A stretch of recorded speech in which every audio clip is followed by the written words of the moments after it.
බලමුද මේ soya devil එක හදන්නේ කොහොමද කියලා. ඉස්සෙල්ලම තඹපු සෝයා වලට ලුණු ගම්මිරිස් කුඩු දාලා හොඳට මේ කලවම් කරගන්න. ඊට පස්සේ ඒකට දානවා කෝන් ෆ්ලා දාලා මේක හොඳට කලවම් කරලා මේ අර හොඳට අර සෝයා වල මේ කෝන් ෆ්ලා ටික තැවරෙන තරමටම මේ හොඳට කලවම් කරන්න ඕනේ. කලවම් කරලා මේක විනාඩි 10ක් විතර පැත්තකින් තියලා පස්සේ ගැඹුරු තෙලේ මේ සෝයා ටික රන්වන් පාට වෙනකම් බැද ගන්න. ඒක බැදෙනකල් මම මේ සෝස් එක හදා ගන්නවා. ඒකට ඔයිස්ටර් සෝස්, තක්කාලි සෝස් දෙකම එකට දාලා හොඳට මේ වගේ වතුර ටිකක් දාලා කලවම් කරගන්න. ඊට පස්සේ ඒකට ගම්මිරිස් කුඩුයි ලුණු කුඩුයි දාලා හොඳට මේ ටික ක්‍රීම් එකක් වගේ වෙනකම් කලවම් කරගන්න ඕනේ. මේ වගේ හොඳට කලවම් කරගන්න.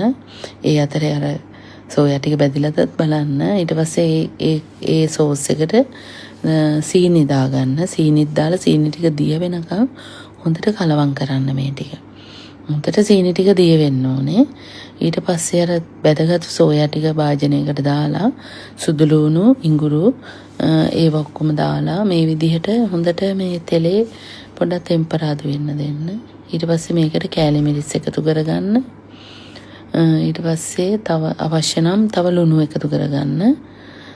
මේව සෝයා මීට තම්බද්දි ලුණු දාලානේ තම්බන්නේ.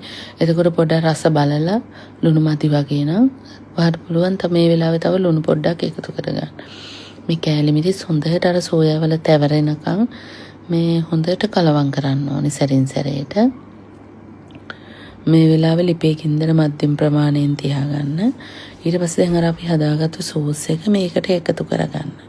එකතු කරගෙන හොඳට සෝස් එක සෝයා වල හොඳට තැවරෙනකම් මේක හොඳට කලවම් කරගන්න. දැන් ඔයාලට හිතෙනවා නම් නිකන් ග්‍රේවි ගතිය මදි කියලා මේකට මේ වෙලාව වතුර චුට්ටක් එකතු කරගන්න පුළුවන්. මේ විදියට හොඳට කලවම් කරගන්න. මේ වෙලාවේ හරිම සුවඳයි. මේ සෝයා ටික මේ විදිහට බැදෙද්දි ඊට පස්සේ මම මේකට දාගන්නවා කපාගත්තු බෙල් පෙපර්, බී ලුණු ගෙඩියක්, ලීක්ස් වල ගහේ සුදු පාට කොටස, දණ්ඩ කොටස කියන්නේ. ඒ ටික මම මේ එළවලු ගොඩක් තැම්බෙන්න දෙන්නේ නැහැ. මොකද මේකට අර එළවලු ටිකක් බාගෙට වගේ තැම්බුනහම තමයි මේක මේ ඩෙවල් එක ගොඩක් රස. ඒක නිසා මම මේ එළවලු බාගෙට තැම්බෙන්න විදිහට තමයි ගන්නෙ. මේ වෙලාවේ මම බලනවා ලුණු ඇතිද කියලා. ලුණු ඇතිද බලලා ලුණු මදි නම් තව ඔයාට පුළුවන් මේකට ලුණු පොඩ්ඩක් එකතු කරගන්න. මේ විදිහට හොඳට අර මේ කලවම් කරගන්න. මේ එළවලු ටික ගොඩක් තැම්බෙන්නේ නැති වෙන්න. මම ලුණු බැලුවා. ලුණු චුට්ටක් මදි. ඒ නිසා මම තව ලුණු චුට්ටක් එකතු කරගත්තා.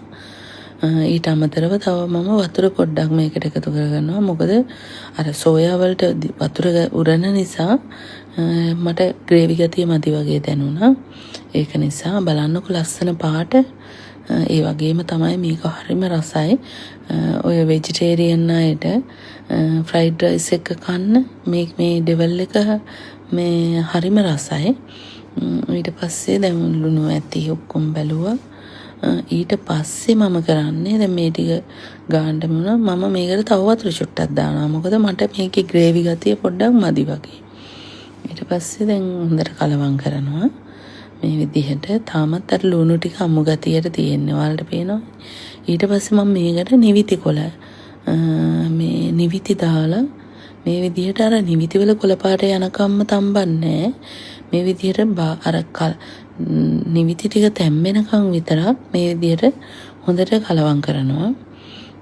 බලන්න නිවිති ගොඩක් දැම්මට මේක තැම්බිලා ඉද්දි හරිම පොඩ්ඩයි. මේ නිවිති දැම්මම ගුණයි රසයි. මගේ පොඩි දෙන්න මහත්තයා මේ වැඩි නිවිති කන්න කැමති නෑ. මේ වගේ දැම්මම දන්නේ නෑ නිවිති කියලා. ඒ නිසා මේ කනවා. මෙහෙම දැම්මම ගුණයි. අනිත් එක ගොඩක් රසයි. පාටත් ලස්සනයි. එක පාටනේ. බලන්නකො දැන් මේ ටික මේ විදිහට හොඳට තැම්බිලා මේ ඊට පස්සේ මේක හොඳට කලවම් කරගන්න. දැන් මේ නිවිති ටික අර තැම්බුණාට පස්සේ ඔයාලා මේ ලිප ඕෆ් කරලා මේක වෙන භාජනයකට දාගන්න ඕනේ. එහෙම නැත්නම් අර නිවිති කොළ ටික උඩවත් තැම්බිලා වැඩි වෙනවා. ඒතකොට ලස්සන කොළ පාට තියෙන්නේ නැහැ. ඒක නිසා මේක වෙනම භාජනයකට දාගන්න. ඔයාලත් මේ රෙසිපි එක try කරලා බලලා මට කියන්නකෝ රසයිද කියලා. බායි.